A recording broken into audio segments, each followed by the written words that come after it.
Assalamualaikum warahmatullahi wabarakatuh. Waalaikumsalam warahmatullahi wabarakatuh. Alhamdulillah, salatu wassalamu ala rasulillah, la hawla wa la quwwata illa billah. Teman-teman yang rahmat Allah subhanahu wa ta'ala, ini agak grogi karena di samping kanan ini kiai besar, di depan kita semua orang-orang berilmu. Dari rumah sudah latihan sebenarnya, sudah nyiapkan matang dari jam 2 sampai sekarang saya belum ketiduran, nyiapkan materinya, nyampe sini sudah hilang lagi, groginya tingkat tinggi. Insyaallah, alhamdulillah kita bersyukur pada Allah subhanahu wa ta'ala, di pagi ini Allah mudahkan kita kembali bersama-sama. Mudah-mudahan kebersamaan ini menjadi salah satu jalan Allah mudahkan kita bersama juga di jannahnya nanti. Amin. Salawat dan salam kita haturkan kepada Rasulullah Muhammad sallallahu alaihi wasallam.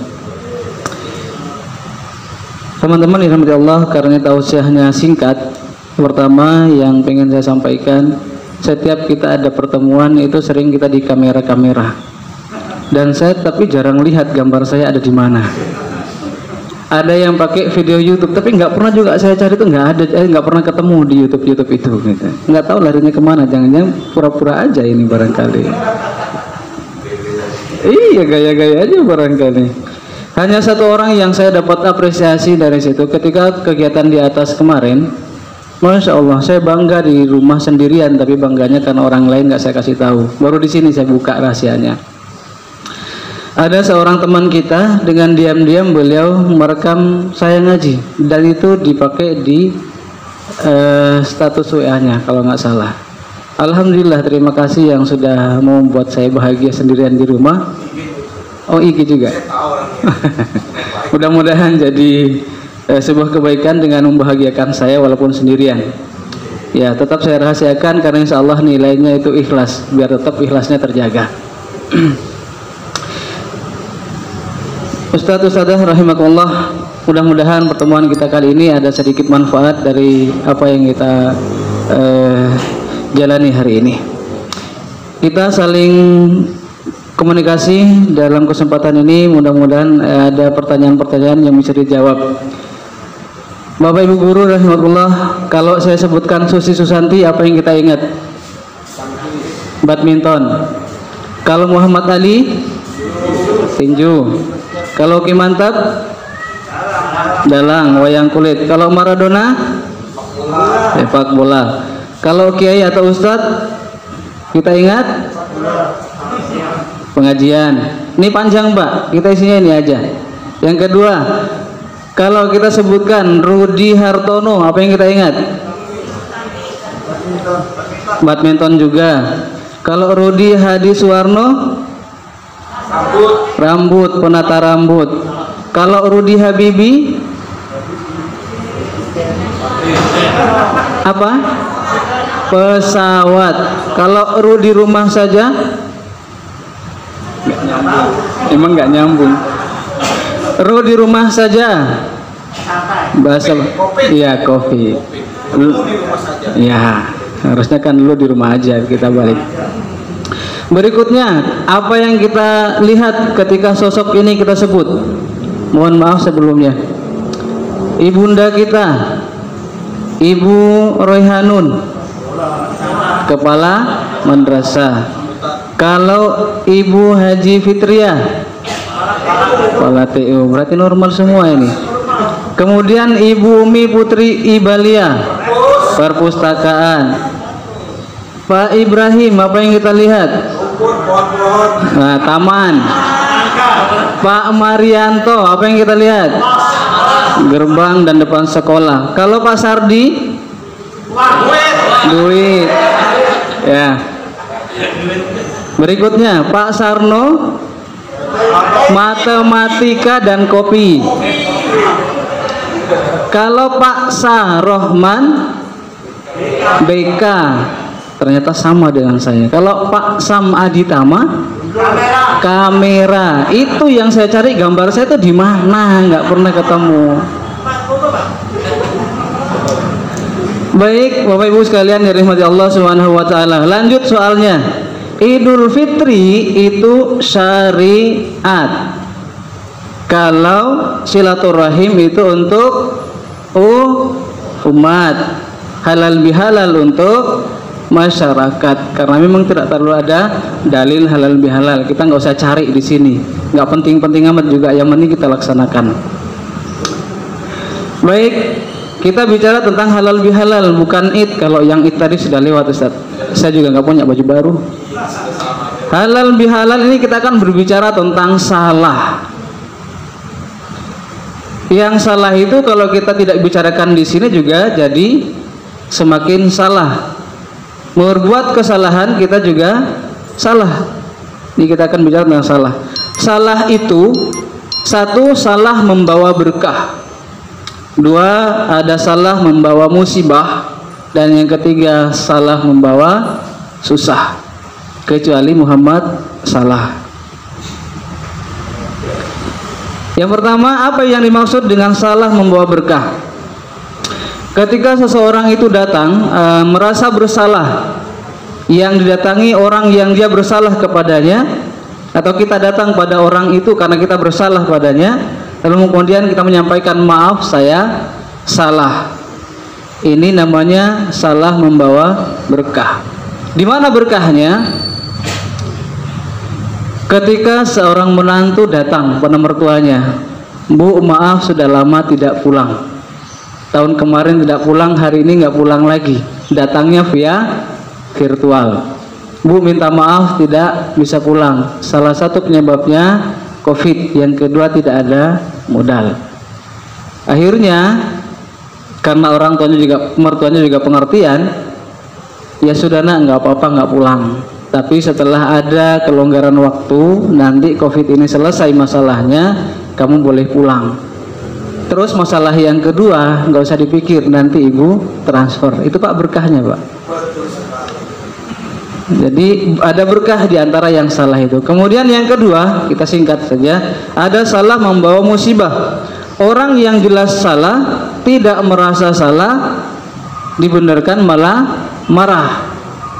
Ini yang mungkin sering-sering terjadi di lingkungan kita, mudah-mudahan kita sadari. Sudah ditagih lama PJJ mungkin gitu ya. Ya, dan teman-temannya lah. Dinilai apa, mengingatkan tuh maksudnya baik, tidak dianggap salah, cuman karena waktunya sudah hampir lewat. Masya Allah. Di tempat lain yang saya dapati teman-teman yang sama juga mengerjakan hal yang sama, sering terjadi komunikasi yang kurang baik. Akhirnya kata temennya, dia salah juga, sudah diingatkan tapi tidak segera apa yang diminta oleh sekolah. Begitu diingatkan malah marah-marah. Kebetulan katanya kepala sekolahnya baru 2 hari aja kepala sekolah, sampai segitunya ketat dengan kita. Ada di tempat lain. Itu saya dapati di sekolah sebelah kemarin. Agak jauh karena kita di Manggar hari itu. Ini yang kemudian salahnya jadi musibah. Apa musibahnya? Kadang komunikasi kita jadi tidak sambung. Begitu minta tanda tangan kepala sekolah serba salah. Diingatkan kemarin nggak mau, sekarang butuh tanda tangan. Sementara hati kepala sekolah belum bersih. Kenapa? Dia belum minta maaf. Nah, malah ngomel terus gitu. Jadi ini salahnya bahwa musibah, kepala sekolah nggak mau tanda tangan laporannya ke dinas di atasannya. Apa alasannya? Ya, disampaikan kepala sekolah, dia begini begitu. Akhirnya kepala di atasnya juga, ya sudah kalau gitu nggak usah kasih tanda tangan, biar dia istighfar dulu.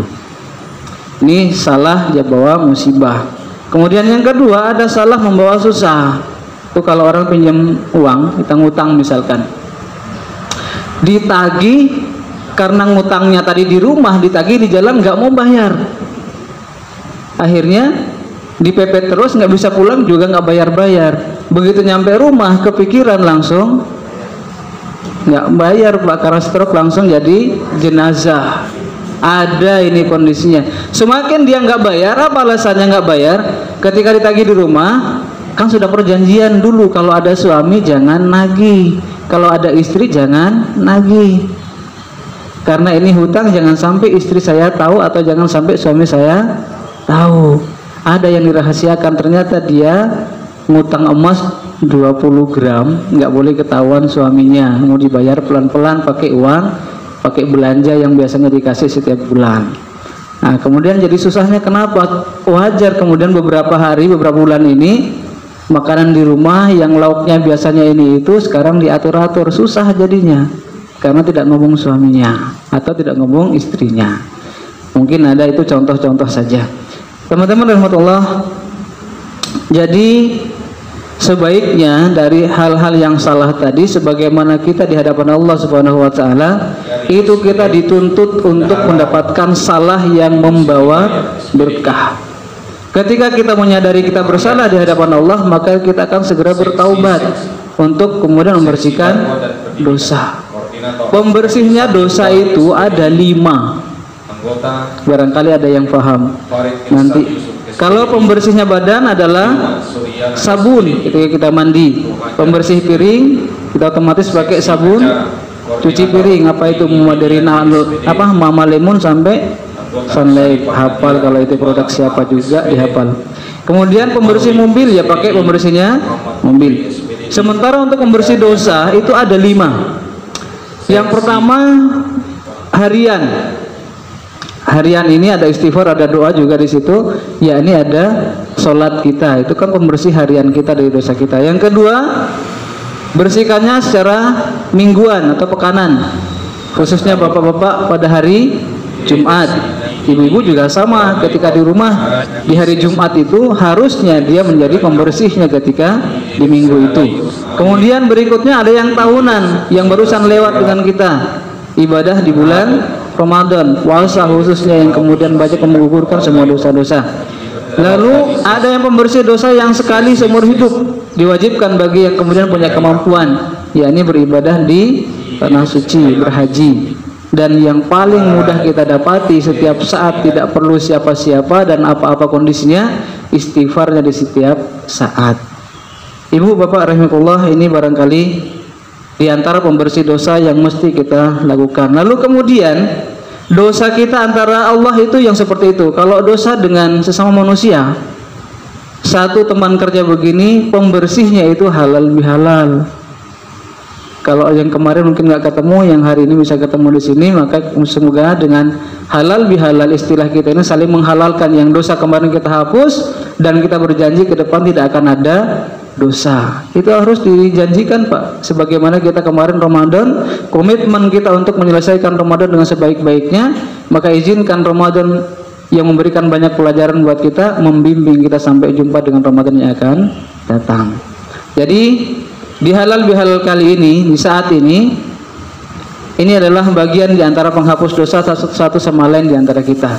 Semoga setelah ini benar-benar bersih di antara kita yang hadir di sini, di antara kita yang di sekolah ini, lain dengan saudara-saudara lain yang mungkin di tempat lain, itu juga perlu dibersihkan dengan halal bihalal lagi. Mungkin di rumah mengadakan, atau mungkin saudara kita yang lain mengadakan halal bihalal, kita hadiri. Tujuannya satu sudah pasti, untuk saling melepaskan kekurangan-kekurangan dan kesalahan-kesalahan yang kemarin yang disebut dengan dosa.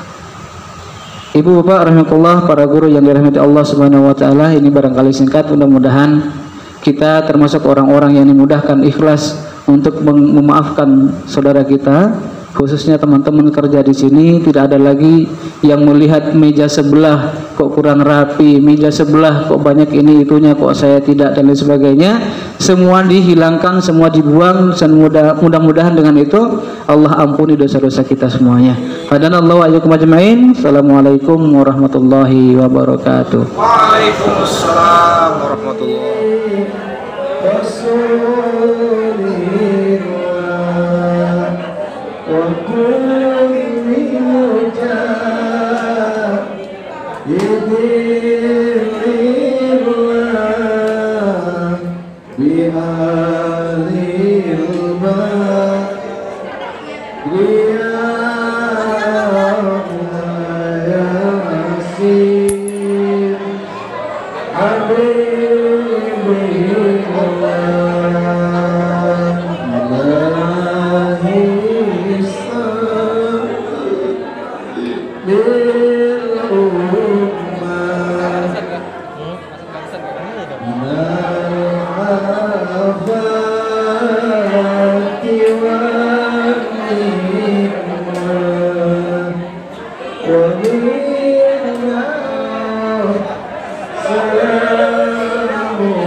Salam